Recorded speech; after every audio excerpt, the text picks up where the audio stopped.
नमस्कार दोस्तों, मैं मीना के गीत यूट्यूब चैनल में आप सभी का स्वागत करती हूँ। सुजीता यादव ऑफिशियल के चैनल पे भी आप सभी का स्वागत है। मैं आप सबके बीच में लाना चाहती हूँ गारी गीत हमारी पसंद आए तो लाइक सपोर्ट शेयर आप लोग जरूर करिएगा। कमेंट बॉक्स में जरूर बताइए, इतना दुलार प्यार देना। फुलवाच करके जरूर एक बार सुनिएगा ये हमारी गारी गीत। छत के ऊपर है दुपट्टा दुल्हे खेल जुआना।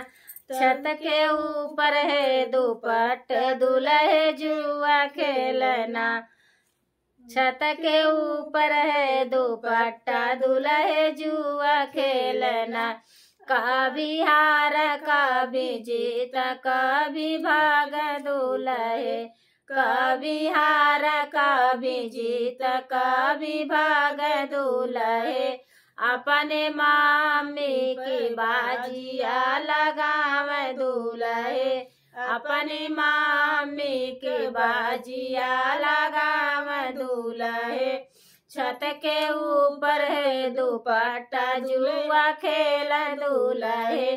छत के ऊपर है दुपट्टा जुआ खेल दुल्हे। अपने बहिनी के अपने चाची के बाजिया लगाव दुल्हे। अपने चाची के बाजिया लगाव दुल्हे। कभी हार कभी जीत कभी भाग दुल्हे। कभी हार कभी जीत कभी भाग दुल्हे। छत के ऊपर है दुपट्टा जुआ खेल दुल्हे।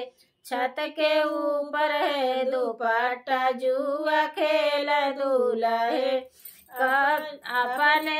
अपने बुआ की बाजिया लगाव दुल्हे। अपने बुआ पे बाजिया लगाव दुल्हे।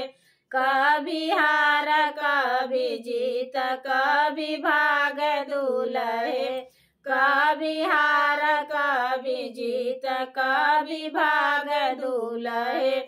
छत के ऊपर है दुपट्टा जुआ खेल दुल्हे।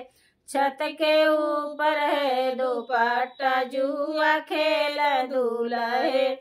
अपने बहिनी के बाजिया लगाव दुल्हे। अपने बहिनी पे बाजिया लगाव दुल्हे। कभी हार कभी जीत कभी भाग दुल्हे। कभी हार कभी जीत कभी भाग दुल्हे। छत के ऊपर है दुपट्टा जुआ खेल दुल्हे।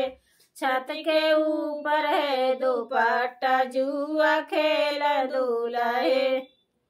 ये हमारे गारी गीत आप लोग जरूर सुनिएगा फुलवाच करके और हमारा लाइक सपोर्ट जरूर करिएगा।